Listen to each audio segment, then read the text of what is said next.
હવે વાત કરીશું અમરેલીની બ્રાહ્મણ સોસાયટીમાં રસ્તો બંધ કરવાના નિર્ણય સામે લોકોનો આક્રોશ ભભૂકી ઉઠ્યો છે।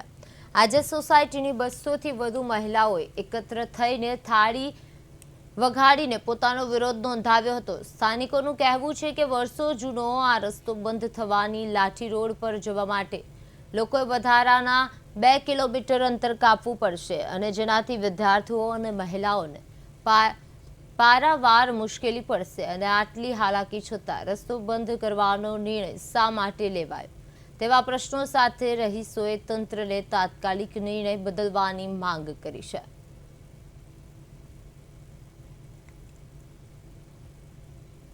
આ બ્રાહ્મણ સોસાયટી વિસ્તારમાં વર્ષોથી અમે રહીએ છીએ। આ સોસાયટીમાં 10,000 માણસોનું આ કાયમી ધોરણે હલાણ છે। બાળકોને ભણવા જવાનું હોય, વૃદ્ધોને દવાખાને જવાનું હોય, વોકિંગ કરવા નીકળવાનું હોય, એટલા માણસો પાછળની જે સોસાયટી ગોપાલનગર, શિવનગર, કોળિયાનગર એ બધા નગરના એટલે 10,000 માણસોનો આ કાયમી ધોરણે રસ્તો છે અને જૂની સોસાયટી છે। કાયમીથી આ માણસોને જો રસ્તો બંધ થઈ જાય તો બહુ તકલીફ પડે આવવા જવાની।